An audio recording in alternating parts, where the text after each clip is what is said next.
Aloha and good afternoon. You're watching This Is Now. We begin with some breaking news. This is a live camera looking at Nimitz, where firefighters are responding to a 2-alarm building fire there. Yeah, we're told this is at the old Kia car dealership. This is a look from our tower cam. You can see some smoke there off in the distance. Now we want to play for you some video of what drivers were seeing from the Nimitz viaduct. Now we're told the call came in at around 11:15. Again, this is a 2-alarm building fire on North Nimitz Highway. We're going to pass along any new developments as we get them.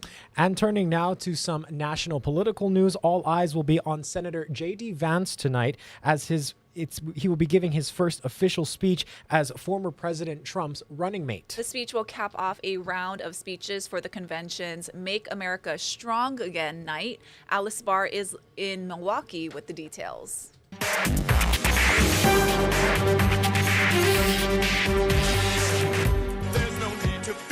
On day 3 of the Republican National Convention, the party of Trump lends the spotlight to a new face. Ohio Senator J.D. Vance giving his first major speech since becoming the party's vice presidential nominee.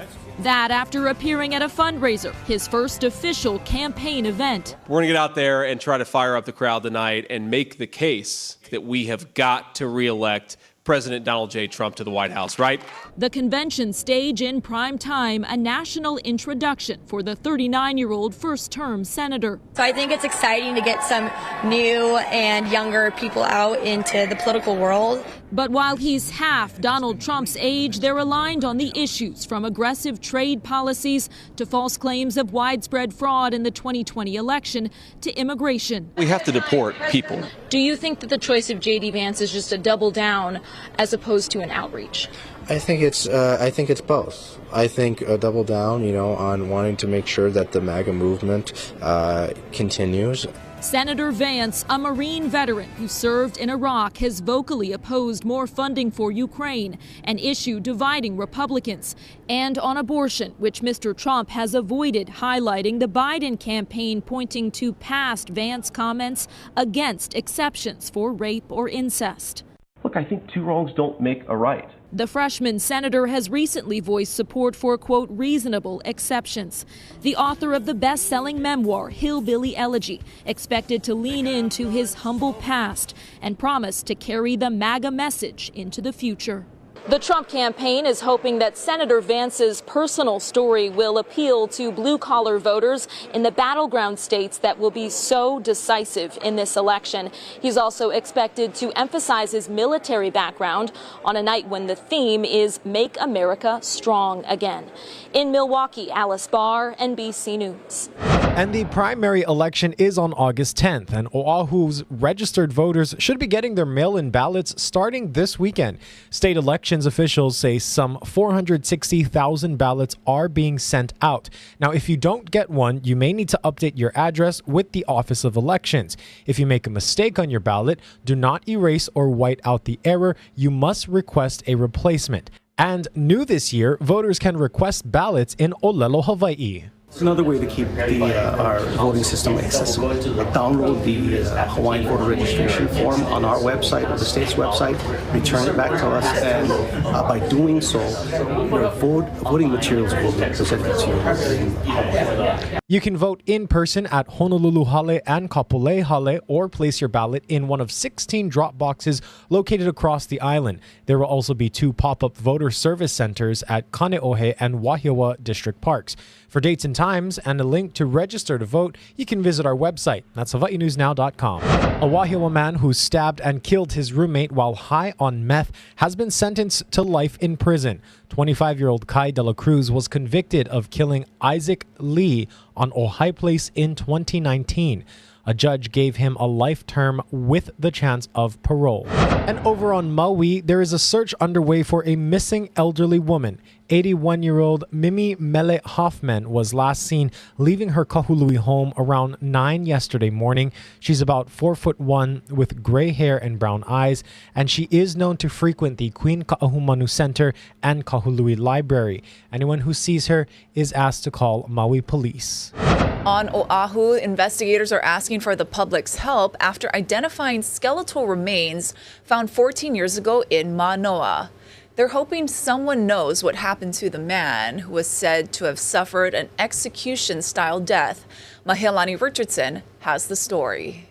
The victim was last seen in 1985, and then in 2010, human remains were discovered at this Manoa home.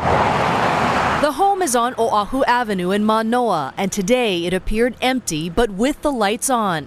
It's the site of what police years ago called an execution-style death, after a skull and other bones were discovered under the foundation of the home by a construction crew and then examined by a military laboratory. After the remains were removed and examined, it was determined that the skull sustained a gunshot wound and that the remains had been placed under suspicious circumstances. Police say the victim is confirmed to be William Hans Holling Jr.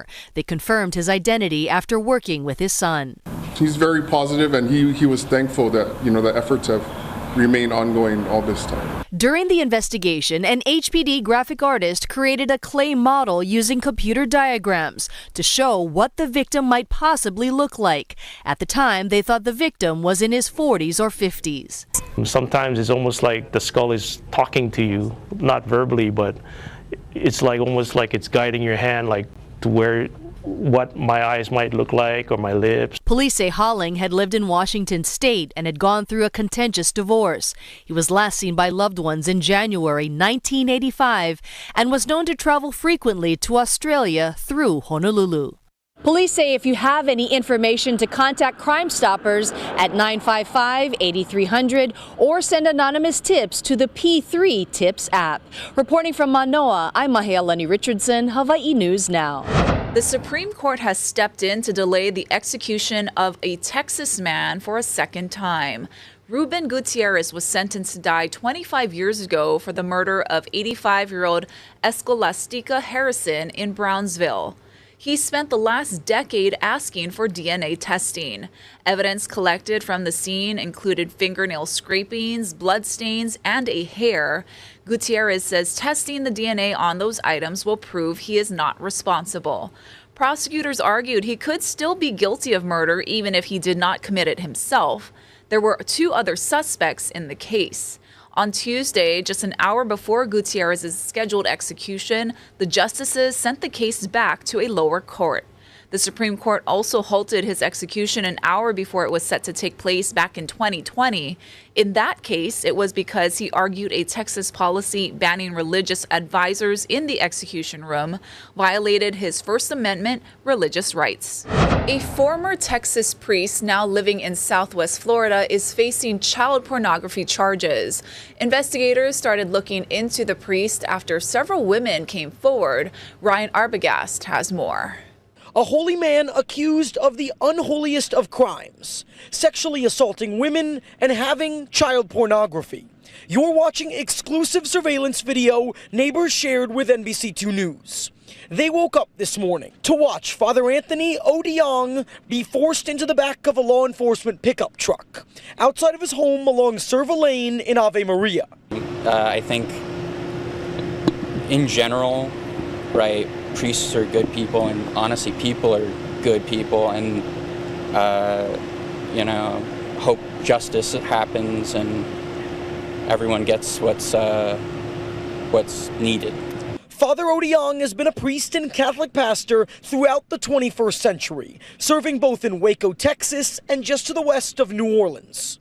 Law enforcement in Waco, Texas tells NBC2 they received a credible report the priest sexually assaulted a woman in 2012. And more victims came forward with horrifying stories. Survivors' experiences ranged from sexual assault, indecent assault, more commonly recognized as groping, and financial abuse, with some survivors experiencing every element of Anthony Odiong's manipulation. The legal team representing the 2012 accuser telling us the complaint and the investigation from agencies across the country alongside U.S. Marshals led to the discovery of child porn on the priest's phone. It can be very easy in that situation to not even know that you are a victim. When you are under someone's spiritual guidance and leadership, and then it begins to be manipulated and turns to a certain way, that can happen without you even knowing. You can be the frog in the pot. It's unclear why Father Odiong decided to come to Ave Maria and if he abused anyone during his time in Southwest Florida. The Sexual Assault Advocacy Center in Naples believes there could be more victims who might come forward now. I think now that he's behind bars, you would probably get more of a, I don't want to say comfortable level of being able to speak out, but people are going, I want them to hear my story as well. Maui Mayor Richard Bisson is proposing to allow destroyed buildings in Lahaina to be rebuilt, even if they don't meet current zoning rules. He's also planning to approve tougher coastal erosion rules for buildings near the ocean. Daryl Huff reports how the two proposals might impact Lahaina. These are satellite pictures of Lahaina's shoreline south of the harbor. The red line is a new erosion hazard line the mayor's office says is nearly approved. It's based on estimates of a 3-foot sea level rise, and it cuts right through some established but burned out neighborhoods. The question is how the new rule will affect those homeowners and businesses when they were built.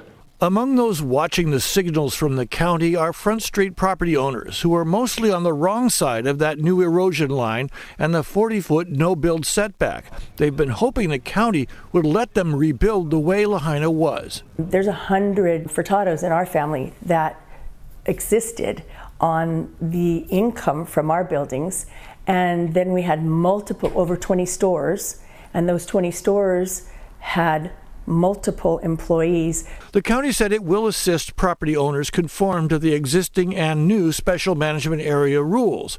The 3.2-foot sea level rise was mapped by the University of Hawaii School of Ocean and Earth Science. Dean Chip Fletcher said properties inside the line will face increasing threats from both the ocean and rising groundwater, which has already begun to retake places like this underground garage on Front Street. More areas will be exposed to that flooding. And when it rains, the flooding will be huge. You'll have very widespread flooding because it can't soak into the ground. And the drainage system of gutters and pipes, which are based on gravity, those won't work either because the sea level is right up, filling up those pipes. At the same time, the mayor's office says it intends to approve the shoreline rules. Mayor Bisson is also proposing making rebuilding much easier for people whose homes or businesses were built before current codes, as long as they rebuild in the same way. Bill 105 was just sent to the Maui Council. It allows reconstruction of non-conforming structures in the burn zone that can be finished in 4 years, provided that they are in compliance with existing building, fire, and flood safety requirements, and the owner can document what the structure was. That's doable for many Lahaina commercial owners. There's no greed here. There's no wanting to go bigger, better, and it's just we want just to have our footprints back. Experts who reviewed the rebuilding proposal say it's not clear whether the buildings that don't conform to shoreline setbacks, like those on Front Street, would be exempt from the shoreline rules.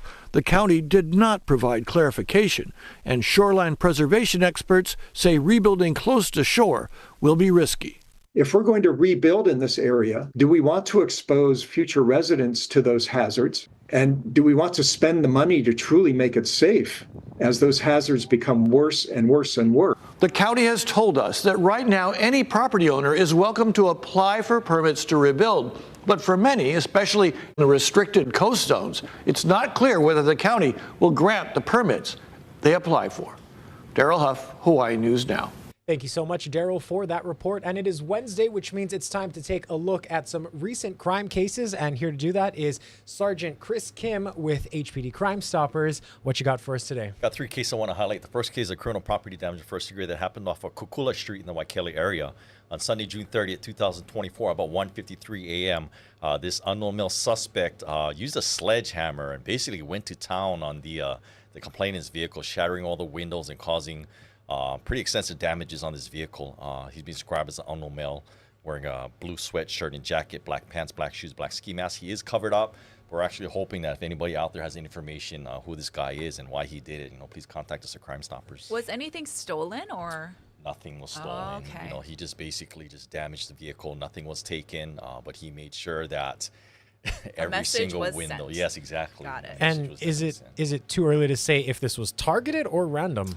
You know, at this point, I think it's definitely too early. But I mean, the way he comes with that sledgehammer, the way he takes his anger out on that poor vehicle. My understanding was a Mazda RX-7 or something. Kind of a rare vehicle, but maybe he was a potential buyer. I don't know. Yeah. And we have another one, and this one, I saw the video, and it was kind of wild. Let's take a look at it.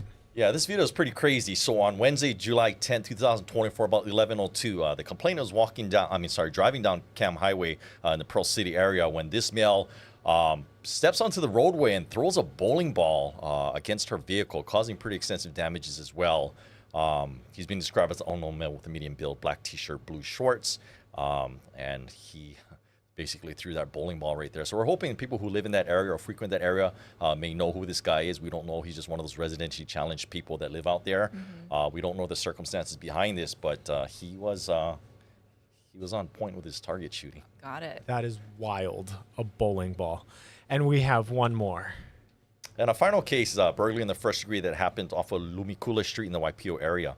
On Friday, June 21st, 2024, about 12:28 a.m., the complainant was at home, but she left her sliding patio door open when this male drove past, took some things from the outside, but then ventured into the house through the open sliding door and stole various property. He's been described as an unknown male with a slim build, white tank top, blue jeans.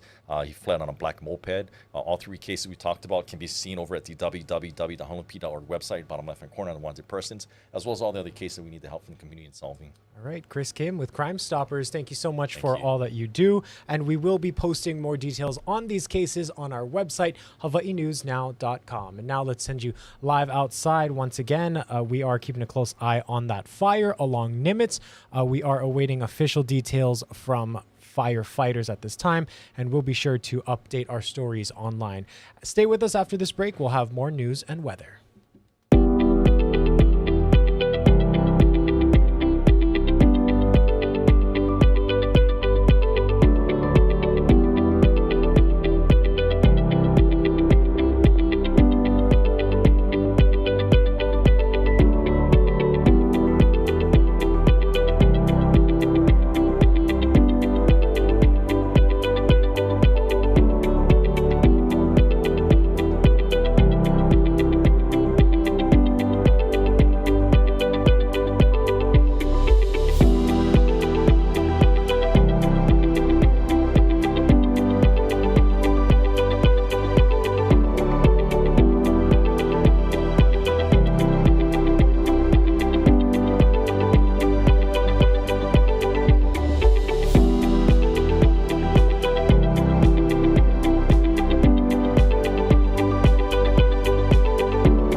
Aloha on this Wednesday. The calm trade wind weather continues.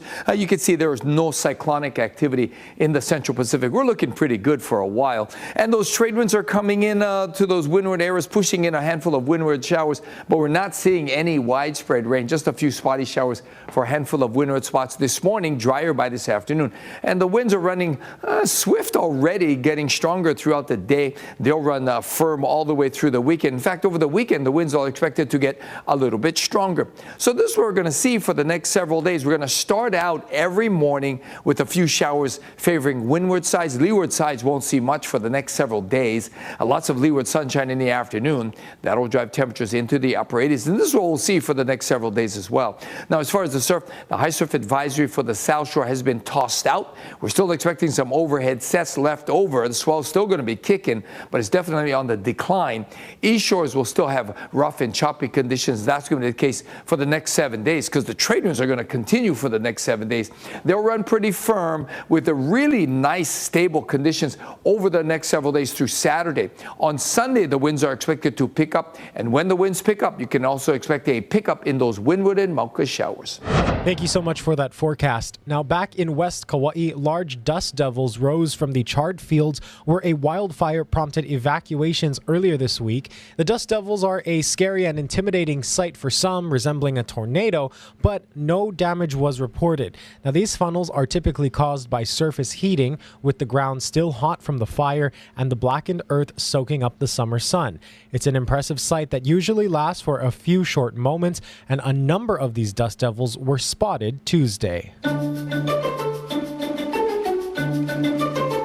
And the nominations are out for television's biggest night, the Emmys. Now, the nominations were revealed this morning in Hollywood. Leading the way for all series with 25 nominations overall was Shogun, which is among the nominees for Best Drama. It's joined in the category by The Crown, Fallout, and The Gilded Age, The Morning Show, Mr. and Mrs. Smith, Slow Horses, and Three Body Problem. Meanwhile, The Bear set a new record for nominations by a comedy series with 23, including Best Comedy. The Bear's rivals for that honor are Abbott Elementary, Curb Your Enthusiasm, Hacks, Only Murder in the Building, Palm Royale, Reservation Dogs, and What We Do in the Shadows. Nominees for Best Limited Anthology Series are Baby Reindeer, Fargo, Lessons in Chemistry, Ripley, and True Detective Night Country. The awards will be given out September 15th at the Peacock Theater in Los Angeles, and the event will air on ABC. A small study has examined the effect on the brain of the psychedelic ingredient in magic mushrooms. The research involved taking up to 30 functional magnetic resonance imaging scans of the brains of 7 participants. Scans were performed before, during, and 3 weeks after a psychedelic trip on psilocybin. Researchers found the brain disconnects from its typical pathways and reconnects to different parts of the brain. Those new pathways may be responsible for the success of some psychedelic drugs in treating mental health disorders such as anxiety and depression. Psilocybin, also known as shrooms, is illegal under federal law. But the Food and Drug Administration has allowed psilocybin to be treated as a breakthrough medicine. That allows it for fast-tracking the development and review of promising drugs. A rare stag beetle that is half male and half female was found in Japan's Hiroshima prefecture. The Miyama stag beetle is a bilateral gynandromorph, and the length of its mandible is different on each side. The right side is a male and bigger, while the left side is smaller. The rare insect was given to a museum after being found in a local forest. Its lifespan typically lasts up to 3 months. They're lighting up front yards all across the eastern seaboard. This year's hydrangea blooms have been incredible. Emily Ikeda tells us what's behind this banner year. With their heavenly hues of blues and pinks, hydrangeas are a summer staple along the eastern seaboard. And this year, the unmistakable mophead flowers are blooming and booming in an abundance not seen in years, from Connecticut to New Jersey to Massachusetts. Blue in the front and pink in the back. Pamela Vasquez and her team tend to the Chatham Bars Inn's 5,000 hydrangea plants. She says the explosion of colorful clusters is weather dependent. We had a really mild winter, so our buds were protected. And then it was a very rainy, wet spring, which definitely helped the ground. So we knew it was going to be a show. In Boston, the temperature dropped to 14 degrees last winter. The year before, -10. You can see the difference in the summers that followed. Well, many vacationers flock to Cape Cod for its shoreline and marine life. Officials here say this sea of color is now drawing crowds of its own like never before. Had to stop because they take your breath away. They're beautiful. Is it worth the trip? Absolutely. Nothing says Cape Cod like hydrangeas by the sea. It just evokes that feeling. With the curtain soon closing on this summer's hydrangea show, so many already dreaming of the next. There's never enough hydrangeas for this property. I hope every year is as fabulous as this year. Emily Ikeda, NBC News, Chatham, Massachusetts. Absolutely beautiful. Ashley, have you ever grown hydrangeas? No, but my grandfather used to have a farm on the Big Island in Volcano, and I think because it was so cold there, they would grow around there. I was going to say a place on Kauai that has a lot of wild hydrangeas all the way up in Kokee. Oh, yeah, makes sense. It's beautiful. I had 2 hydrangea plants before. Unfortunately, they're no longer with me. Yeah, they're hard. They are very hard, yeah. and they're very finicky. They need cool temperatures and a lot of water. So if you have a green thumb out there and want to give your shot at hydrangeas, keep them in a nice cool place so they don't die. Let's send you live outside one more time. We're keeping a close eye on this building fire. We'll bring you any updates on air and online.